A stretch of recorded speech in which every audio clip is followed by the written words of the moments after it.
Hello everyone, आप सभी लोगों का एक बार फिर से आपके अपने YouTube channel massive skill GK में स्वागत है। आज के इस वीडियो में मैं आप सभी लोगों को एनएमडीसी के सिलेबस को ध्यान में रखते हुए टॉप 20 जनरल नॉलेज के ऑब्जेक्टिव क्वेश्चन और उसके आंसर लेके आया हूं।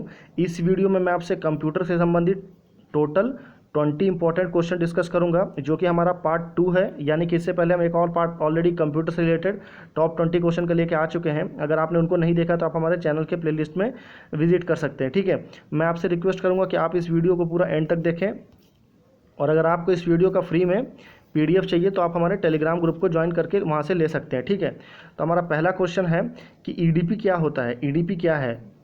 तो electronic data power, electronic data personal, electronic data part या इलेक्ट्रॉनिक डेटा प्रोसेसिंग। तो जो ईडीपी का फुल फॉर्म होता है वो क्या होता है आपका? तो वो होता है आपका इलेक्ट्रॉनिक डेटा प्रोसेसिंग। तो option number D is a correct answer.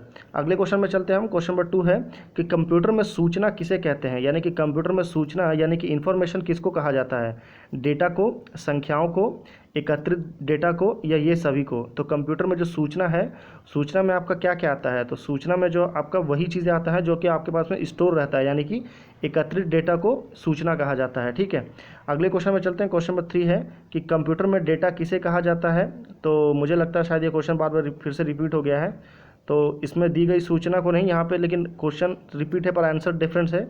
यहाँ चिन्ह और संख्यात्मक सूचना को डेटा कहा जाता है। ठीक है, इसमें सूचना बोला था तो सूचना आपका अलग है, डेटा जो है वो आपका अलग है। ठीक है, क्वेश्चन नंबर 4 में चलते हैं कि इनपुट का आउटपुट में रूपांतरण किसके द्वारा किया जाता है। यानी कि इनपुट डिवाइस को आउटपुट डिवाइस में, यानी कि जो आप इनपुट करते हैं उसको जो आउटपुट में निकालते हैं वो किसके द्वारा निकाला जाता है? मेमोरी में, स्टोरेज में, सीपीयू में या इनपुट आउटपुट यूनिट में। तो इनपुट का आउटपुट में जो आपका कन्वर्जन होता है वो आपका कहाँ पे होता है? तो वो आपका सीपीयू में होता है। सीपीयू का फुल फॉर्म क्या है? Central processing unit. ठीक है, तो ये आपका सीपीयू है, ये आपका सीपीयू का क्या है? ये सीपीयू का बॉक्स है। ठीक है, कुछ इस तरह दिखता है आपका सीपीयू का बॉक्स, इसी को बोलते हैं सेंट्रल प्रोसेसिंग यूनिट। ठीक है, अगले क्वेश्चन में चलते हैं हम। अगला क्वेश्चन है हमारा क्वेश्चन नंबर 5 कि कंप्यूटर में जाने वाले डेटा को क्या कहते हैं। यानी कि वो डाटा जो कंप्यूटर के अंदर जाता है उसको क्या बोलते हैं? एल्गोरिथम, इनपुट, आउटपुट या कैलकुलेशन। तो जाने वाले डाटा को इनपुट कहते हैं और कंप्यूटर से बाहर आने वाले डाटा को आउटपुट कहते हैं। ठीक है, अगले क्वेश्चन में चलते हैं। क्वेश्चन नंबर 6 है कि डेटा प्रोसेसिंग का अर्थ क्या होता है। यानी कि डेटा प्रोसेसिंग का मतलब क्या है? गणना कार्य करना, डेटा का संग्रह करना, कंप्यूटर की कार्यप्रणाली या वाणिज्यिक उपयोग के लिए जानकारी तैयार करना। तो डेटा प्रोसेसिंग का मतलब होता है आपका वाणिज्यिक उपयोग के लिए जानकारी तैयार करना। ठीक है, क्वेश्चन नंबर 7 है कि एटीएम क्या होता है। यानी कि आपका एटीएम का फुल फॉर्म क्या होता है? तो एटीएम का फुल फॉर्म होता है आपका बिना स्टाफ के नकदी देना या बैंकों के स्टाफ मुक्त काउंटर या बैंकों की शाखाएं। तो 7 का करेक्ट आंसर होगा आपका ऑप्शन नंबर ए। यानी कि एटीएम क्या है? एटीएम मतलब ऑटोमेटिक टेलर मशीन। यहाँ पे आप बिना किसी आदमी के उपस्थिति में भी आप बिना स्टाफ के नकदी निकाल सकते हैं, कैश निकाल सकते हैं, तो इसलिए उसको एटीएम बोला जाता है। क्वेश्चन नंबर 8 है हमारा। क्वेश्चन नंबर 8 क्या है कि कंप्यूटर प्रोसेस द्वारा इन्फॉर्मेशन में परिवर्तित किया जाता है। कंप्यूटर के प्रोसेस के द्वारा इन्फॉर्मेशन में किसके द्वारा परिवर्तित किया जाता है? इनपुट, डेटा, नंबर, ये सभी कथन सत्य है। तो क्वेश्चन नंबर 8 का करेक्ट आंसर है जो होगा वो आपका बी, यानी कि डेटा को जो है प्रोसेस द्वारा इन्फॉर्मेशन में कन्वर्ट किया जाता है। ठीक है, क्वेश्चन नंबर 9 है कि एक इलेक्ट्रॉनिक डिवाइस जो डेटा को इन्फॉर्मेशन में कन्वर्ट करते हुए प्रोसेस करता है, उस इलेक्ट्रॉनिक डिवाइस का नाम क्या है? कंप्यूटर, केस, प्रोसेसर या इनमें से कोई नहीं।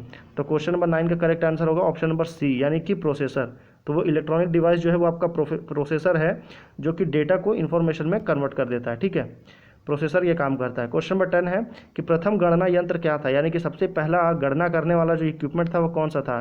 कैलकुलेटर, डिफरेंस इंजन, अबैक्स या घड़ी। तो 10 का करेक्ट आंसर होगा आपका ऑप्शन नंबर सी, यानी कि अबैक्स। ठीक है, तो अबैक्स क्या होता है? देखिए कि अबैक्स कुछ इस तरह दिखता है, ये अबैक्स का डायग्राम है। क्वेश्चन नंबर 11 है कि पैकमैन नामक प्रसिद्ध कंप्यूटर किस काम के लिए बनाया गया था? बैंक के काम के लिए, शेयर मार्केट के लिए, खेल के लिए या पुस्तक प्रकाशन के लिए। तो 11 का करेक्ट आंसर है आपका ऑप्शन नंबर सी, यानी कि स्पोर्ट्स के लिए पैकमैन नामक प्रसिद्ध कंप्यूटर को बनाया गया था। ये यूएस के द्वारा बनाया गया था। क्वेश्चन नंबर 12 है कि किसने प्रथम मैकेनिकल कैलकुलेटर का निर्माण किया था। यानी कि पहला मैकेनिकल कैलकुलेटर जो है वो किसके द्वारा बनाया गया था? जॉन मौकली के द्वारा, ब्लेज पास्कल के द्वारा या हार्वर्ड आइगन के द्वारा या इनमें से कोई नहीं। तो प्रथम मैकेनिकल कैलकुलेटर जो है वो आपका हार्वर्ड आइगन नहीं, सॉरी, आपका ये पहला मैकेनिकल कैलकुलेटर, जी हाँ, ये बनाया गया था ब्लेज पास्कल के द्वारा। ठीक है, ब्लेज पास्कल नहीं, पहला मैकेनिकल कैलकुलेटर का बनाया था, ये 16वीं सेंचुरी में ही बना दिया था, ये ब्लेज पास्कल जी हैं। क्वेश्चन नंबर 13 में चलते हैं कि किसने पंच कार्ड का आरंभ किया। पंच कार्ड का आरंभ जो है किसने किया? जैकवार्ड ने, पावरस ने, पास्कल ने या आपका इनमें से कोई नहीं। तो इन तीनों में से किसी ने भी पंच कार्ड का यूज़ नहीं किया। तो इनमें से कोई नहीं इसका करेक्ट आंसर। क्वेश्चन नंबर 14 में चलते हैं कि कंप्यूटर के बुनियादी संरचना का विकास किसने किया था? जॉन मॉकली ने, जैकवार्ड ने, चार्ल्स बैबेज ने या ब्लेज पास्कल ने? तो 14 का करेक्ट आंसर होगा आपका ऑप्शन नंबर सी, यानी कि चार्ल्स बैबेज, जिसने क्या बनाया था? मैकेनिकल कैलकुलेटर बनाया था। उसी ने ही कंप्यूटर का बेसिक स्ट्रक्चर जो है उसी ने डिज़ाइन किया था। उसी को बेसिक मान के अभी बड़े बड़े सुपर कंप्यूटर बनाए जाते हैं। क्वेश्चन नंबर 15 है कि इनमें से कौन सबसे बड़ा, सबसे तेज और सबसे महंगा कंप्यूटर है? Super computer, laptop, personal computer या नोटबुक? तो मुझे लगता है मुझे ये बताने की ज़रूरत नहीं है। सबसे बड़ा और सबसे तेज और सबसे महंगा होता है वो सुपर कंप्यूटर होता है। ठीक है। क्वेश्चन नंबर 16 में चलते हैं कि सामान्य रूप से प्रयुक्त किए जाने वाला कंप्यूटर कौन सा है?